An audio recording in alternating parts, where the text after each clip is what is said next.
मरिससमा आएर $10 कमायो त्यो अनलाइन आफ्नो फोनको थ्रु आफ्नो फोनलाई युज गरे। Content is a not a king, content is a kingdom. त्यो राजा हैन, त्यो सम्राट। आफ्नो पैसालाई आफ्नो ब्याङ्क एकाउन्टमा विथड्र गर्छु, जुनसुकै ब्याङ्कमा म गर्न सक्छु, कि त नेपालको ब्याङ्कमा कि त मरिससको ब्याङ्कमा।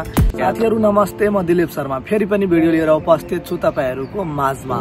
सो साथीहरू, आजको यस भिडियोमा म तपाईलाई आफ्नो इन्कम हेराउनेवाला छु डलरमा।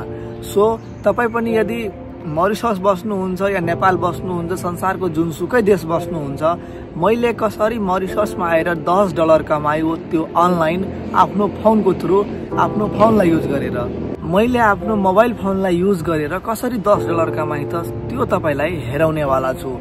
मलाई $10 कमाउनको लागि के गर्नु पर्यो सम्पूर्ण तरिकाहरू तपाईलाई बुझाउनेवाला छु यस भिडियोमा, र म आफ्नो इन्कम पनि सो गर्नेवाला छु, किनकि तपाईको मायाले आज यो पोसिबल भएको छ सोशल मिडियाको थ्रु।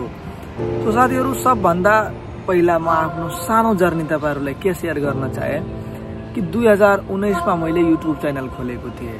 त्यो युट्युब च्यानलमा रेगुलर काम नगरेर त्यो च्यानल मोनिटाइज भएन। फाइनली जब नेपालको पेन्डेमिक सिचुएसनहरु आयो, त्यसपछि अलिक कोल्याप्स भयो, कन्ट्री कोल्याप्स भयो, पैसाको आर्थिक मन्दीहरु जब स्टार्ट भयो, त्यसपछि मैले के गरे त अब सोचे कि केही दिनको लागि बाहिर जानुपर्छ भनेर म मरिसस आए। मरिसस आएर साथीहरू मैले कन्टेन्ट क्रिएसनमा ध्यान दिए, भिडियोहरु बनाउन थाले, युट्युबमा पोस्ट गर्न थाले। युट्युबमा जब अपलोड गर्दाखेरि के भयो त मेरो क्राइटेरिया, जुन युट्युबको क्राइटेरिया हुन्छ त्यो क्राइटेरिया कम्प्लिट भयो। 4000 घण्टाको वाच टाइम र 1000 सब्स्क्राइबरको जुन क्राइटेरिया हुन्छ त्यो कम्प्लिट भयो। जब मेरो क्राइटेरिया कम्प्लिट भयो, त्यसपछि युट्युबबाट के मेल आयो कि अब तपाई आफ्नो च्यानललाई मोनिटाइज गर्न सक्नुहुन्छ, मतलब पैसा कमाउन सक्नुहुन्छ। अनि मैले के गरे त आफ्नो च्यानललाई मोनिटाइज गरे, जुन गुगल एडसन एकाउन्ट हुन्छ त्योलाई लिंक गरे त्योमा। जब मैले गुगल एडसनलाई त्योमा लिंक गरे, तब हेर्नु सबभन्दा ठुलो च्यालेन्ज के आयो। गुगल एडसनले के भन्छ, यदि तैले $10 कमाइस् भने तैले आइडेन्टिटी भेरिफिकेसन गर्न पाउँछौ भनेर मलाई भन्दैछ।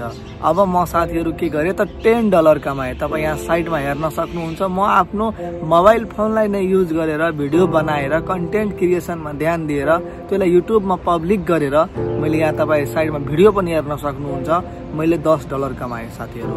एकदम यो मजाक कुरा हैन, म एकदम मेहनत गरेर $10 कमाएको छु आफ्नो मोबाइल फोनलाई युज गरेर। तर यो डलरहरू अब डे बाइ डे बढ्दै जान्छ, किनकि अहिलेको टाइममा नेपालको 20-30 रुपैयाँ बढ्दै जान्छ। हुन सक्छ भोलिको दिनमा अझै राम्रो होस्, उन्नति होस्, प्रगति होस् भन्ने मेरो चाहना छ, र भगवानलाई पनि म यही भन्छु कि छिटो भन्दा छिटो उन्नति र प्रगति होस्।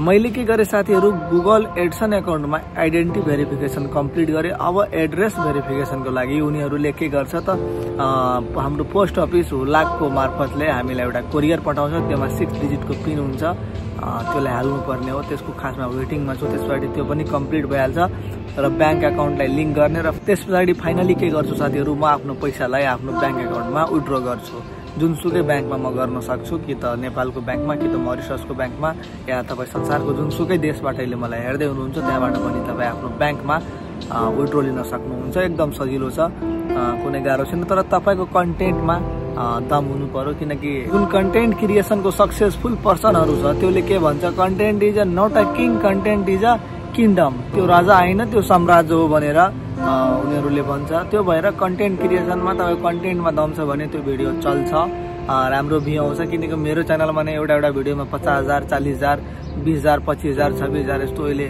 टाइममा भ्यू हेर्न पाउँछु, तपाई पनि हेर्न सक्नुहुन्छ। सो यो जर्नी एउटा सानो जर्नी हैन, यो धेरै ठुलो जर्नी थियो। मैले आज यो तपाईलाई सानो रूपमा, सानो भिडियोको मार्फतले तपाईलाई बुझाइदिए, तर यो जर्नी धेरै ठुलो जर्नी हो, किनकि मैले धेरै कुराहरू सिके। युट्युब कसरी बनाउने, टाइटल कसरी लेख्ने, डिस्क्रिप्सन कसरी लेख्ने, ट्याग कसरी सर्च गर्ने हैन, थम्बनेल कसरी बनाउने, भिडियो एडिटिङ कसरी गर्ने, मैले सबै कुरा स्टेप बाइ स्टेप सिके। यदि तपाई पनि गर्न चाहनुहुन्छ भने यो एक रातको कुरा हैन, 2 रातको कुरा हैन, कि तपाईले तुरन्तै सिकिहाल्नुहुन्छ, 1-2 दिन लगाउनुहुन्छ सिकिहाल्नुहुन्छ भन्ने कुरा हैन। तपाईलाई टाइम दिनुपर्छ, हरेक कुरा सिक्नुपर्छ, अनि मात्र तपाईले यो पैसा कमाउन सक्नुहुन्छ। जुन तपाईले अहिले साइडमा म स्क्रिनमा लगाइदिए यो डलर कमाउनको लागि तपाईलाई टाइम दिनुपर्छ, अलि मेहनत गर्नुपर्छ साथीहरु। र तपाईको पनि सोच छ कि म पनि आफ्नो फोनलाई युज गरेर पैसा कमाउँछु, सोशल मिडियाबाट पैसा कमाउँछु, युट्युब, टिकटक, फेसबुकबाट भने अहिलेको टाइममा तपाई स्टार्ट गर्नुस्, किनकि तपाईले अहिले स्टार्ट गर्नु भएन भने भोलिको दिनमा कम्पिटिसन बढ्दै जान्छ भन्ने अझै गाह्रो हुन्छ साथीहरु। त्यो भएर यदि तपाईले लाग्छ कि म गर्न सक्छु भने यु क्यान डु इट। तपाई गर्नुस्, तपाईले गर्न सक्नुहुन्छ भने त्यही आशा छ मेरो, एकदम गर्नुस्, लाग्नुस्। त्यही कुरा जब गर्नुहुन्छ अनि मात्र तपाईले पाउनुहुन्छ, किनकि भगवान श्री कृष्णले पनि के भनेका थिए कि तपाई मेहनत गर्दै राख्नुस्, फलको आश नगर्नुस् भनेर भगवान श्री कृष्णले पनि भनेका थिए। किनकि यो संसारमा मान्छेले दुई तरिकाले पैसा कमाउँदो रहेछ। एउटा के हो त मनी इन्भेस्टमेन्ट, एउटा हो टाइम इन्भेस्टमेन्ट। मतलब कतै तपाई समय लगाउनुहुन्छ भने त्यहाँबाट पैसा कमाउनुहुन्छ, र अर्को तरिका तपाईसँग पैसा छ भने पैसाबाट पैसा कमाउने हो। पैसाबाट पैसा कमाउने तपाईसँग थाहा पैसा छ भन्ने राम्रो कुरा हो। यदि पैसा छैन भने तपाईले के गर्नुपर्छ त टाइम लगाउनुपर्छ साथीहरु। टाइमलाई इन्भेस्टमेन्ट गर्नुपर्छ र त्यो टाइम इन्भेस्टमेन्ट गरे बापत पैसा कमाउनुहुन्छ। तर युट्युब के हो त एउटा ठुलो प्यासिभ इन्कम हो, सोशल मिडिया एउटा प्यासिभ इन्कम हो। अहिले जुन भिडियो बन्दैछ, अब नेक्स्ट साल 2026-27 आउँछ, त्यहाँबाट पनि 27 मा पनि 28 मा पनि 30 मा पनि म पैसा कमाउँछु यो भिडियोबाट, केही न केही रुपिज आउँदै राख्छ। त्यो भएर एउटा धेरै ठुलो प्यासिभ इन्कम हो साथीहरु। युट्युबलाई बुझ्नुस्, सम्झिनुस्, आउनु कन्टेन्ट क्रिएसनमा। यदि तपाई पनि डलर कमाउने सोच छ, नेपालमै बसेर पैसा कमाउने सोच छ भने आउनुस्, कन्टेन्ट क्रिएसनतिर लाग्नुस्। भोलिको दिनमा तपाईले यहाँबाट सक्सेस हुनु भएन भने कन्टेन्ट क्रिएसनमा धेरै कुराहरू तपाई सिक्न सक्नुहुन्छ, जस्तै कि भिडियो एडिटिङ भयो, फोटोग्राफी भयो।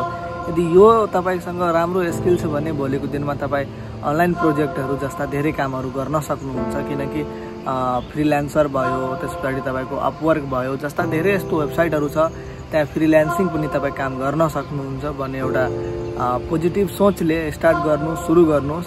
हुन सक्छ भोलिको दिनमा तपाईको पनि च्यानल मोनिटाइज होस्, राम्रो डलर कमाउन सक्नुहुन्छ भन्ने आशा छ।